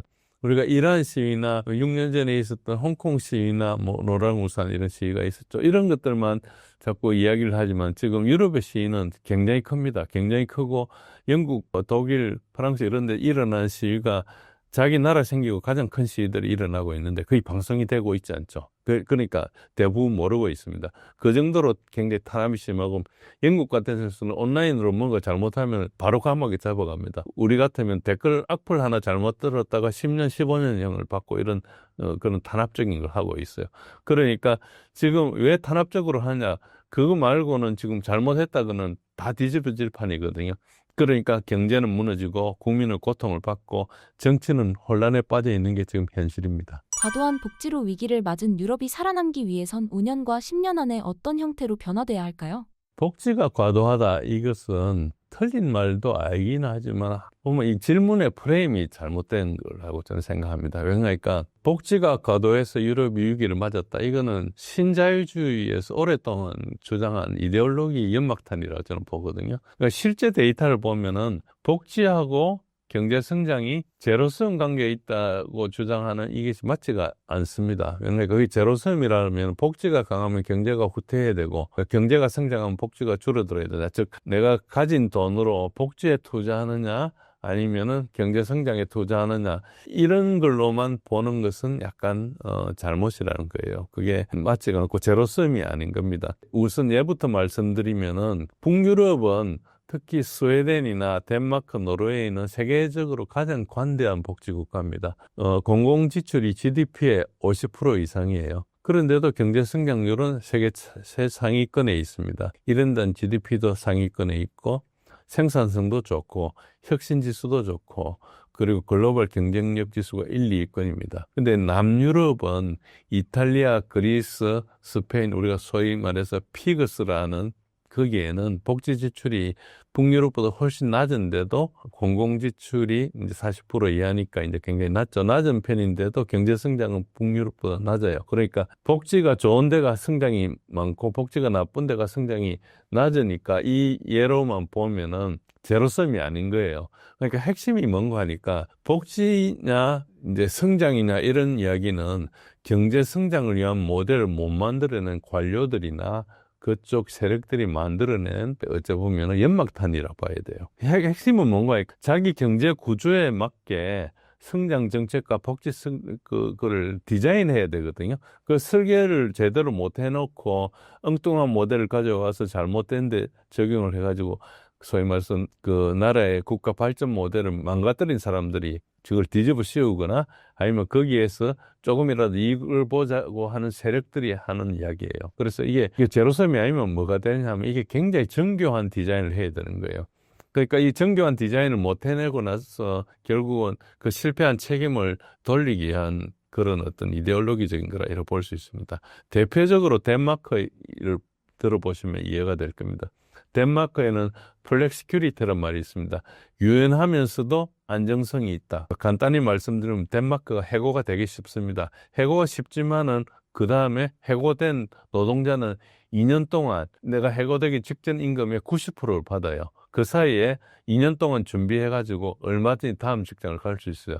그리고 이 동안에 재훈련 프로그램을 제공됩니다. 그러니까 예를 들어서 내가 A라는 공장에 다니고 있으면서 무슨 기술을 익혔는데 그 기술이 이제 시대가 발전해가지고 더 이상 쓸모가 없다. 예를 들어서 내가 성냥 공장에 다니면서 성냥을 만들었는데 라이터가 등장해가지고 성냥을 더 이상 쓰지 않으니까 라이터를 만들어야 된다. 그러면 내가 라이터 공장에 가서 근무를 해야 되지 않습니까? 그런데 성냥 공장에서 해고를 못하게 돼가지고 내가 고용돼 있으면 성냥 공장은 이제 자기 성냥 수요에 맞게 줄여야 되는데 줄이는 방법은 없고 망하는 수밖에 없어요. 직원이 한 명밖에 필요 없는데 10명을 고용하고 있어야 되잖아요. 그러니까 그런 문제가 발생하지 않게 유연하게 시장 상황에 맞게 정책을 만들어야 되는 거죠. 그래서 복지가 강해도 이런 재교육 프로그램을 해서 이 노동자를 성냥 공장 노동자에서 라이터 공장 노동자로 빨리 전환할 수 있으면은 이 기업이 다른 걸 할 수 있는 거죠. 아니면 이 기업이 현상에 맞게 줄이고 다른 기업으로 탈바꿈할 수 있는 게 사회적으로 보장이 되어 있는 겁니다. 그러니까 그 결과로 이 생긴 유연성 때문에 기업 입장에서는 여러분 취직하는 게 쉽습니까? 해고하는 게 쉽습니까? 구인난 시절에는 어디 가나 직장하기 쉽지만은 기업 입장에서는 내가 이 직원을 한번 고용해가지고 만약에 해고할 수 없다면은 한 사람 뽑는데 엄청나게 신경을 쓸 거예요. 그래서 어떻게 해야 됩니까? 괜히 신입직은 뽑아가지고 키우지 않고 시장에 있는 경력직 지원을 뽑으려 하는 거예요, 서로. 그러니까 교육시켜서 이렇게 하고 이럴 시기가 지난 거죠. 그러니까 한 사람 해고하는 게 되게 힘들기 때문에 그러니까 이제 정규직을 안 뽑으려고 그러고 비정규직을 뽑으려고 그러고 이런 현상이 계속 일어나는 거죠. 그러니까 사회적으로 어느 사람이든 기업을 하는데 내가 이 사람을 해고할 수 없다 생각하면 처음 뽑는 순간부터 자기의 라이어빌리티가 되잖아요. 그리고 임금 안 주면 감옥에 가고 이렇게 하는데 그 경영을 한 사람이 얼마나 어렵겠어요. 여러분 회사에 생활해 보셔서 알겠지만 보통 사람들은 부사장까지는 시키면 다 할 수 있어요. 근데 사장 시키면 다 겁내요. 직원들 월급을 줘야 되는데 내가 운영을 하면서 처음부터 잘 굴러가게 하기는 힘들잖아요. 그런 것처럼 지금 이 경영주한테 계속 부담을 주는 정책을 하면 계속 기업 활동이 어려워지는 거죠. 그러니까 이게 플렉시큐리티라는 게 과거에 악덕 기업주가 그냥 사람들 마음대로 이렇게 써먹고 단물 빨고 버리고 하던 그 시절에 만들어진 정책을 지금 이게 몇십 년 지나서 계속 안 바꾸고 하는 이런 정책을 하고 있기 때문에 문제인 거예요. 특히 북유럽은 그걸 증명을 했어요. 그런데 남유럽에서는 이탈리아 같은데 그리스 같은데 해고를 못 시켜요. 그러니까 정규직을 해고를 못 하니까 어떻게 됐습니까? 안 뽑는 수밖에 없거든요. 그래가지고 결국은 안 뽑으면 어떻게 됩니까? 청년이 못 들어가잖아요. 청년이 못 들어가면 어떤 문제가 있는 거니까 청년이 조그만 일은 뭐 자기가 아무거나 할 수 있겠죠. 그렇지만은 큰 일은 거대한 산업이나 이런 큰 일들은 그런 일을 하는데 가서 배워야 되거든요.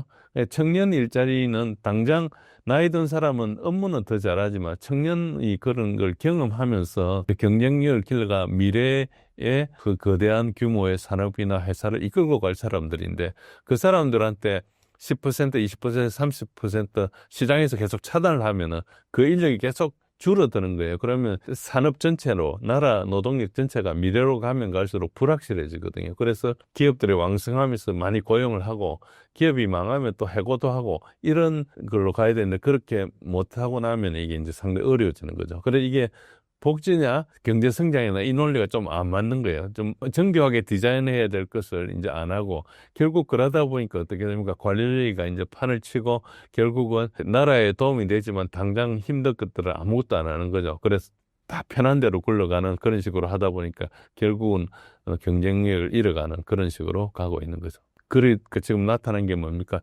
지난 25년 동안 최소한 21세기가 되면서 유럽은 가장 큰 문제가 디지털 혁명에서 완전히 낙후됐습니다. 우리나라보다 훨씬 못하죠. 그런데 과거에 ERP 같은 게 2000년대 초반에 그런 게 막 기업에 성행할 때 예를 들어서 C 같으면 ERP의 어떤 선두주자권이었죠. ERP 하면은 여러분들 뭐 과거에 하신 셉이나 뭐 오라클이나 이런 데서 이제 사내 그 IT 이런 거 솔루션을 많이 제공하고 우리나라 기업체에서도 그런 걸 많이 도입하고 그런데 지금 SAP 하나 정도 남아 있어요. 근데 미국에 가면 여러 회사들이 있지 않습니까? 미국은 그 해고가 엄청 쉬워요. 그러니까 이제 고용도 많이 일어나고 있죠. 그리고 ASML이라고 그 울트라바이올렛 그 노광 장비를 만드는 반도체 역을 하고 있는 데인데 뭐 그 정도가 이제 눈에 띄고 나머지들은 혁신 기업들은 아니고 다 이제 중후장대 과거형 기업들이라 볼 수 있습니다.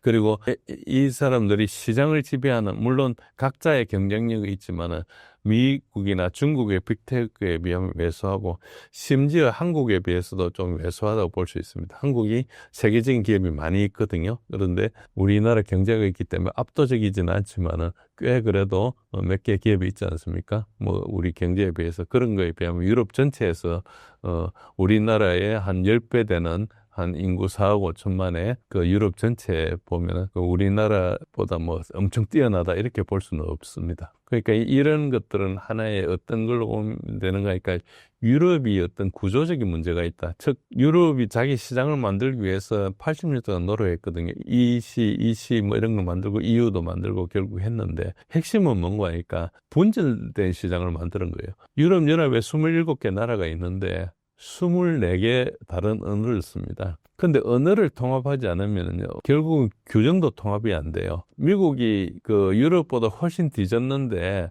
200몇 년 사이에 빨리 발전하는 이유가 뭔가니까 미국의 이민자들이 다 유럽 출신이잖아요. 대부분이 유럽 출신이었어요. 지금은 뭐 그 멕시코에서도 오고 다른 데서 오지만 큰 미국의 어떤 산업을 일으켰던 그 사람들이 다 유럽 출신들인데 미국에 딱 도착하면은 소위 말해서 그 자유여신사에 있는 앨리섬에 딱 도착하면은 영어를 못하면은 고용이 안 됐어요. 27개, 24개를 언어를 쓰는 나라에서 왔는데 영어를 써야지 고용이 됐어요. 중국도 봅시다.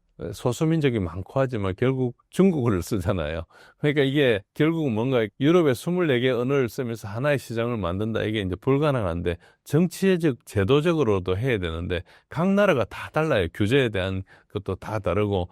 그러니까 이게 뭘 하나 하려면은 허가 받으려면 여기저기 막 다녀야 되는 거예요. 그러니까 이 27개 나라 24개 언어로 된 그 시장이 그게 하나의 시장으로 작용하지 않고 이것보다 더 큰 문제는 뭔가 하니까 유로화라는 데 근본적으로 문제가 있어요. 유로화를 96년도인가 8년도인가 그때부터 시작했지 않습니까? 하면서 그 슈레더 총리가 사실은 유로화를 출범시키려면 국민투표를 해야 될 상황이거든요. 화폐를 통합하는 문제인데. 근데 화폐를 통합하는 것은 그 자체로는 별 의미가 없어요. 그때는 마르크와 프랑화 이런 것들이 다 있었는데, 그런데 유로화로 만들었죠. 그럼 유로화 하나의 화폐를 만든다는 건 뭘 뜻합니까? 화폐를 찍어내는 것은 큰 의미가 없어요. 화폐를 찍어내는데 진짜 중요한 것은 뭐가 있는 거예요? 그 화폐를 발행하는 채권 시장을 만들어야 되거든요. 그러니까 돈을 찍어내는 것보다 더 중요한 게 채권 시장인데 채권 시장을 하려면은 부채를 통합해야 돼요. 27개 나라를 부채를 통합해가지고 그래서 다 조정을 해야 되거든요. 빚 많은 나라, 그 작은 나라 이거 다 합쳐서 유로화 부채라는 걸 만들고 그걸 하면서 유로화 배정이나 이런 걸 다 조정을 해야 되는데 부채 통합을 하지 않고 화폐만 통합했어요.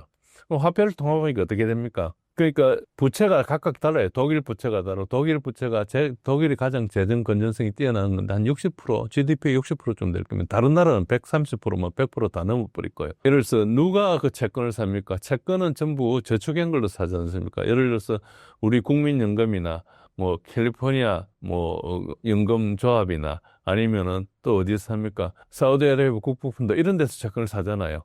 그 채권을 사는데 돈이 계속 매달 들어오겠죠. 그걸 투자를 해야 되는데 투자를 하려고 딱 보니까 유로화를 살라니까 유로 본드를 살라 그러니까 각 나라가 발행하는 이제 부채를 사야 돼요. 공동 부채가 없어요. 저번에 팬데믹 하면서 이제 만들긴 했는데 공동 부채가 없어요. 그러니까 마르크와 얼마, 뭐 프랑화 얼마 이렇게 이제 각 나라 채권을 같이 유로화지만은 독일 채권, 뭐 이탈리아 채권, 그다음에 프랑스 채권 이런 걸 사야 되는 거예요. 조금 나눠가지고 굉장히 복잡하고 위험도 다 다르고 하니까 그 짜증나니까 그거 사겠어요. 대부분 어떻게 하는 거니까 펀드 매니저들이 그냥 미국 채권 사요.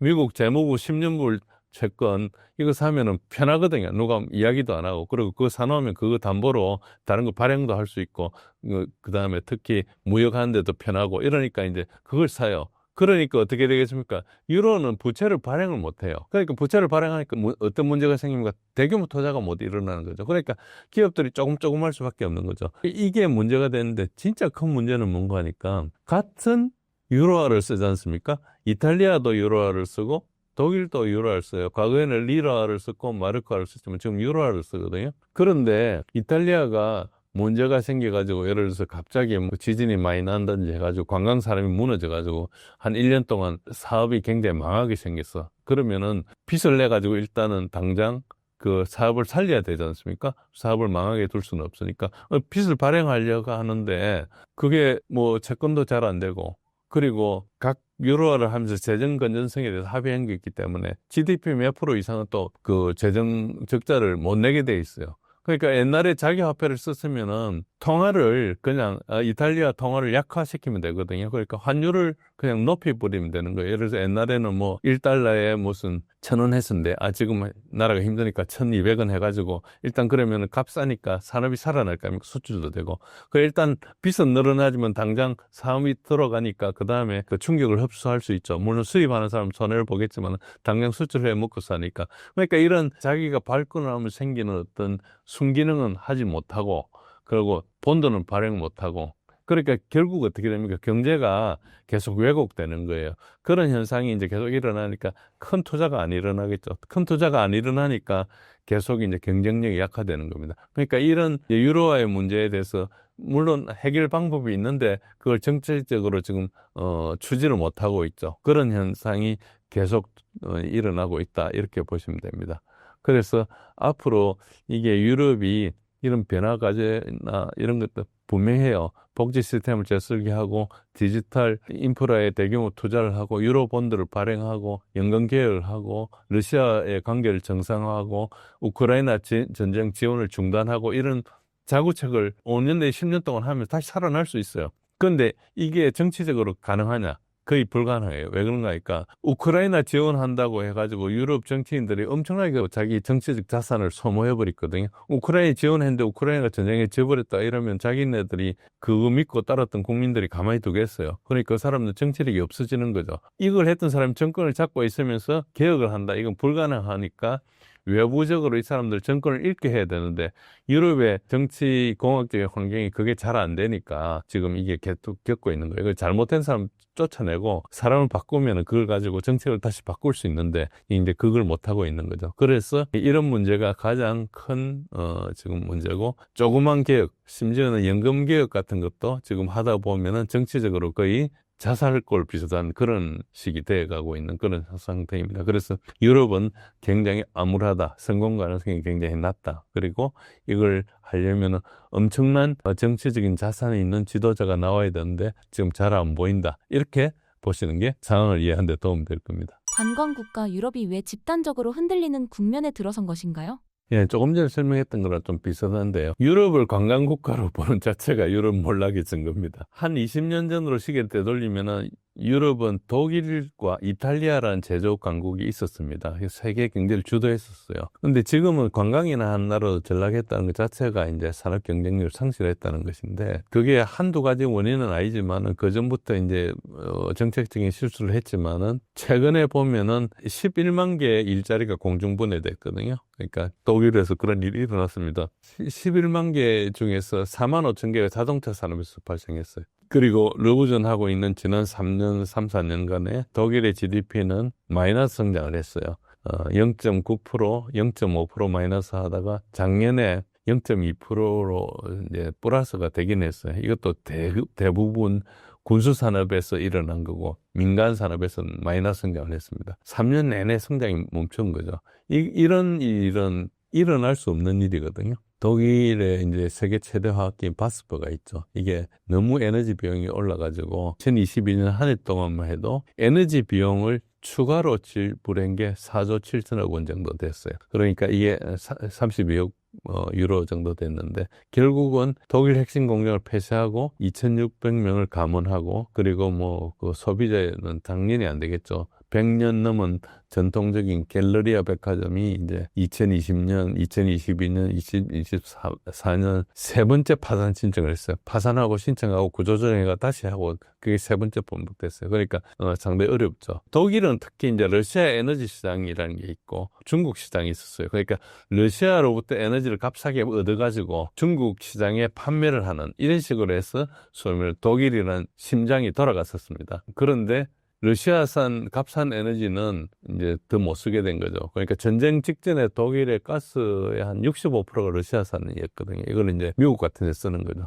가격이 엄청 오릅니다. 파이프로 뽑아 쓰던 것을 LNG 선에 운반해가지고 하니까 LNG 비용도 들죠. 수송 비용도 들죠. 그걸 또 보관한 시설로 만들어야 되죠. 그러니까 굉장히 이제 돈이 많이 들어가는 거죠. 둘째는 이제 아까 말씀드린 중국이라는 거대한 시장에 대해서 중국이 독일의 가장 큰 시장이었어요. 그런데 동시에 다 뽑혀버렸죠. 러시아는 가스관을 러시아가 잠근 거예요. 독일이 사실상 잠궜죠. 그리고 중국 경제가 뭐 부동산 붕괴나 미중 무역 분쟁으로 잠시 시청거리는 동안에 그 사이에 독일 브랜드가 그냥 안 팔렸어요. 그래서 2024년 데이터가 있는데 벤츠 7%, 폭스바겐 8%, BMW 13%, 포르쉐는 28% 감소했어요. 이게 매년 성장해야 되는 시장에서 감소를 했다는 거니까 보면 엄청나게 뭐 반토막 났다 이렇게 볼 수 있습니다. 그러니까 이런 것들이 문제가 되고 이탈리아 같은 경우는 뭐 17년간 제로 성장을 했어요. 그래서 이걸 뭐 연출 문화다 이런 네포티즘 이야기도 하고 뭐 BBC 같은데 이런 이야기를 하는데 네포티즘이 원인이라는 분석은 그게 맞지 않다고 생각합니다. 이게 연출 문화를 핑계대는 게 전형적인 문화주의적 오류인데요. 왜 그런가 하니까 경제 구조의 문제를 가리는 분석이에요. 그러니까 연출 문화다 이렇게 하면 되게 쉽지만 연출 문화라는 것들은 하루아침에 형성된 게 아니잖아요. 최소한 200년 이상 형성된 건데 그럼 그 전에 잘 성장할 때는 문제가 없었다가 지금 성장 안 하니까 문제라고 주장하는데 이런 것은 어물된 분석이 아니고 그냥 쉽게 핑계댈 수 있는 거다. 항상 쉽게 핑계댈 수 있는 것들이 정답이 아닐 가능성이 많은 게 문제가 생각보다 복잡한 건데 그 정책 실패 책임을 안 지려고 저는 이야기를 계속 하거든요. 가장 큰 것은 유로존 통화주권의 상실이 큽니다. 아까도 설명드린 바 있지만은 독립적인 통화 정책이 불가능하면은 자기 화폐를 평가 절하를 해가지고 경쟁력 회복을 해야 되는 이런 수단을 차단하는 것입니다. 그래서 예를 들어서 유로존에서 전체적으로 같은 화폐를 발행하는데 독일은 수출해가지고 계속 잘 살게 돼요. 그런데 독일이 그걸 돈을 써줘야 되잖아요. 그런데 돈을 안 쓰고 긴축을 해요.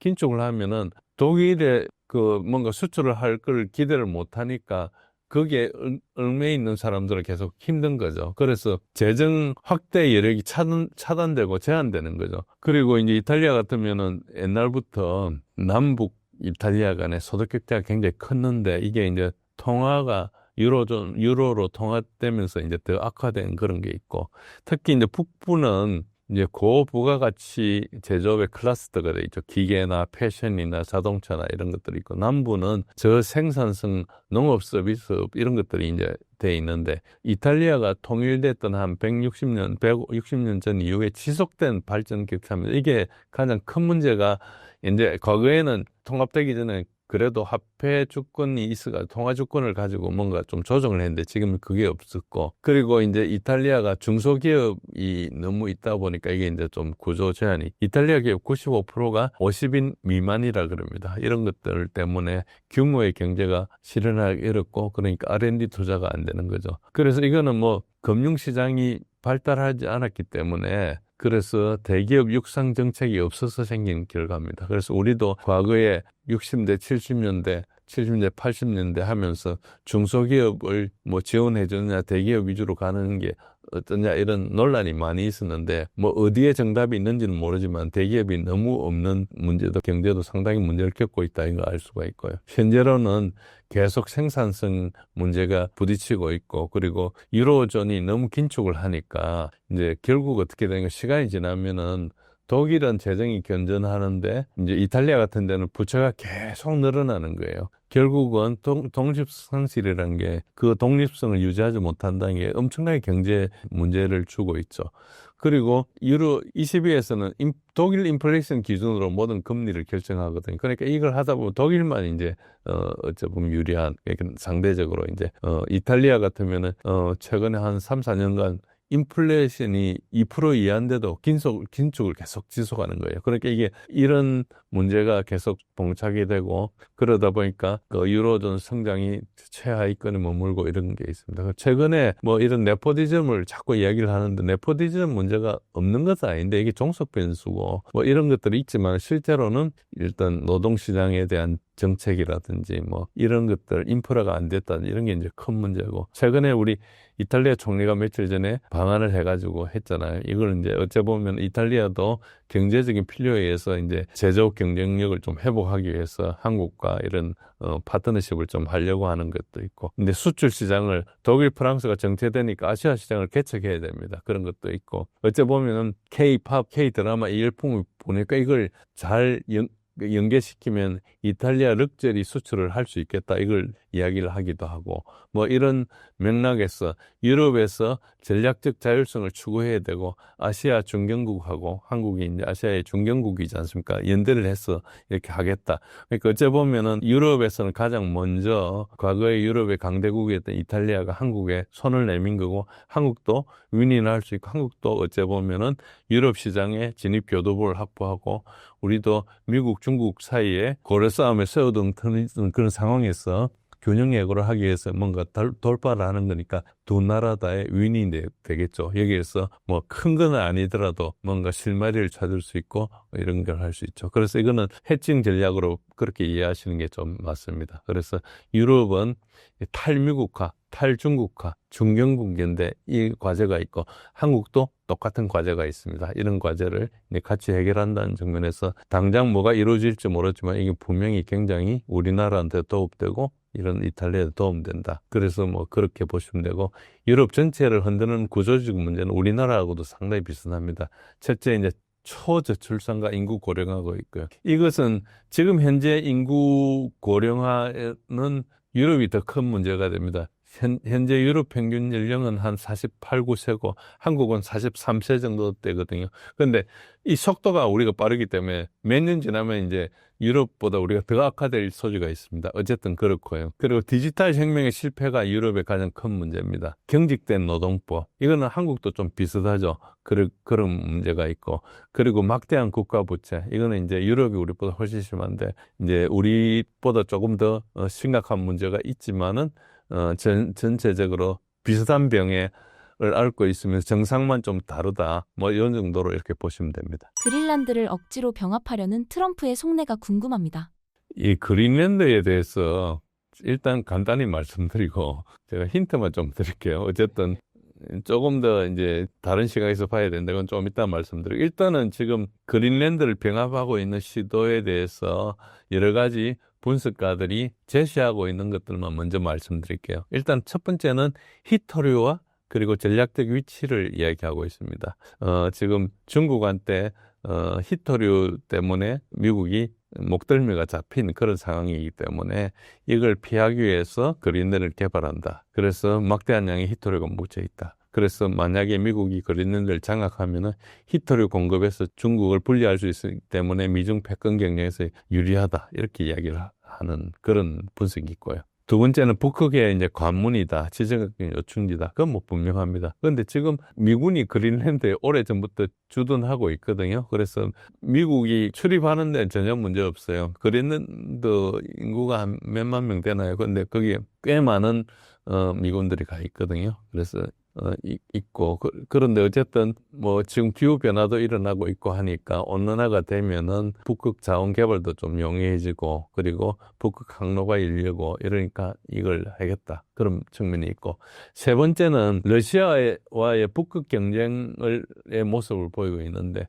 러시아와의 견제가 아니고 중국 견제예요. 러시아는 이미 거기를 장악하고 있거든요. 미국이 들어온다 해서 장악할 수 있는 게 별로 없어요. 그리고 그 개발을 하려면은 미국 기술로는 어림도 없습니다. 핵 세빙선만 17척인 거래요, 러시아가. 그러니까 엄청나게 많이 투자했는데, 그래서 뭐, 미국은 세빙선에 한 낡아 빠진 거 한 2척이 있는가 그래요. 그러니까 이거 차원도 다르고, 러시아는 이 언 땅에서 개발하는 노하우가 되게 많거든요. 그래서, 미국이 와가지고 바로 할 수는 없고, 이제 결국 러시아 기업들하고 이렇게 같이 합작을 해야 되고 이런 상황일 겁니다. 아마 어쨌든, 러시아는 북극을 이제 장악하고 있고, 이걸 굉장히 큰 걸로 보고 있죠. 러시아가 지금 핵 추진 세빙선이 7척이라 그럽니다. 어쨌든 그렇고 지금 더 만들고 있고 우리나라한테도 뭐 핵 추진 세빙선은 아니지만은 주문을 계속 하고 있었죠.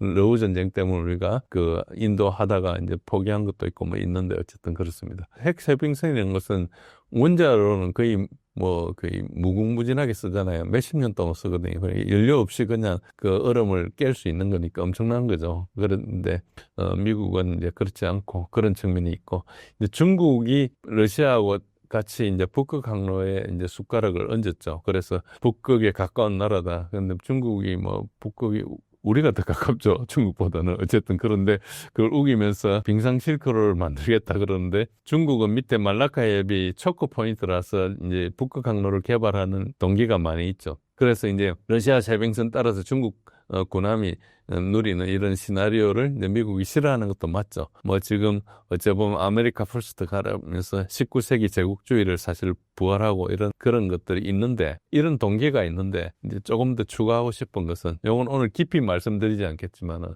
지도를 한번 보시고요. 지도를 한번 보시면은 트럼프가 하고 있는 일이 윤곽이 잡힐 겁니다. 지금 베네수엘라 가서 막 침공하고 난리 부리고 있죠. 지금 베네수엘라 그리고 그린랜드를 이제 트럼프가 지금 내놔라 그러는데 곧 내놓을 것 같습니다. 뭐 유럽이 방법이 있겠습니까? 그리고 그린랜드까지 먹으면 어떻게 됩니까? 잘 보시면은 북극에서 이 지도를 하면 지구가 이제 거의 구형이니까 타국이나 하지만 어쨌든 구형이니까 이걸 보시면은 그린랜드를 장악하면 카나다가 막힙니다. 계속 미국이 카나다를 51번째 주로 만들겠다 그러잖아요. 근데 카나다는 여러분들이 어떤 나라인 줄로 알고 계신지 모르지만은 카나다는 뭐 총리도 있고 하지만 카나다는 영국 국왕의 성령이에요. 그러니까 영국이 91%의 카나다 재산을 가지고 있는 거예요. 어째 보면은 전체적으로 보면 지금 뭘 하고 있는가 할까? 그린랜드가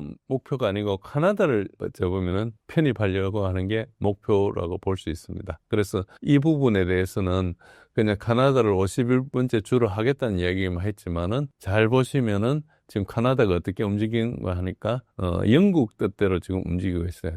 트리도 총리가 물러나고 지금 누가 됐습니까? 카니가 됐잖아요. 카니가 누구 출신입니까? 뱅크 오브 잉글랜드 영란은행장 출신이에요. 트럼프가 카나다를 영국에서 분리해가지고 미국에 포함시키겠다는 이 주장을 하고 있고 이것은 크게 보면은 금융제국 영국하고 차단을 하고 있어요. 그리고 여러분 베네수엘라에 대해서 뭐 최근에 일어난 사태를 아시겠지만은 베네수엘라에 대해서 뭐 군사적으로 하겠다는 게 거의 난센스에 가깝거든요. 일단은 베네수엘라하고 어떤 관계가 있는지 상당히 뭐 음모론도 많고 내부적인 게 있다고 생각하지만 잘 보시면 미국하고 베네수엘라 사이에 뭐가 있는가 하니까 카리브해에 뭐가 있습니까? 조세 피난처 은행들이 굉장히 많습니다. 미국 달러의 역외 시장들이 거의 대부분 거기 있거든요. 한 55조 달러에서 70조 달러 역외 시장이라 그러고 상당히 많은 영국의 그 은행들이 움직이는 게 몇십조 달러 정도 된다고 그래요. 그 규모는 정확히 모르겠어요. 결국은 거기를 통제하면 어떻게 됩니까? 은행들에 대해서 통제를 할 수 있는 거예요. 그러니까 지금 트럼프는 어떻게 생각하고 있는가 하니까 이 금융제국이 모든 것을 이제 통제하고 있다. 특히 50개 은행이 뭘 하고 있습니까? 페드라는 걸 만들었잖아요. 소위 말해서 페드럴 리저브를 만들어가지고 운영하잖아요. 그 사람들이 모든 걸 결정하고 그 민간 은행들이 미국 경제를 통제하는 거예요. 그러니까 지금 트럼프는 페드하고 거의 원수 관계에 있거든요. 콜린 파월 그 의장 보고 의장이 3월 달에 바뀌는가 뭐 그렇습니다. 그런데 계속 이제 금리를 어떻게 해라 이렇게 이야기하고 있죠. 미국 자체가 어째 보면 영국의 금융 제국의 미국 지점처럼 운영되고 있는 거예요. 그래 이런 구조를 바꾸기 위해서 영국을 잘라내려고 한다. 이런 시각을 가지고 이걸 한번 보시기 바랍니다. 조금 더 자세하게 분석하기에는 조금 많은 데이터가 필요하거든요. 그래서 이 부분은 제가 자세히 더 지금 말씀은 못 드리겠고, 저도 이제 같이 공부하고 있는 단계지만은 전체적으로 그린랜드 자체에 대해서 이렇게 보시는 것보다 더 큰 그림을 좀 볼 필요가 있고, 그렇다고 보실 필요가 있습니다. 마지막으로 신사임당 구독자분들께 한 말씀 부탁드립니다. 오늘 나와서 여러 가지 말씀 많이 드렸고 어떤 것들은 다른 시각에서 제시하기도 하고 데이터가 좀 없는 것도 있는데 현재 제한된 상황에서 말씀드릴 수 있는 것이기 때문에 특히 이제 그린랜드나 이런 부분은 많은 사람들이 추적하고 있는 영역에 있거든요. 그래서 제가 말씀드린 부분이 그런가 하는 입장에서 한번 살펴보시고 열심히 공부하면 좋겠습니다. 감사합니다.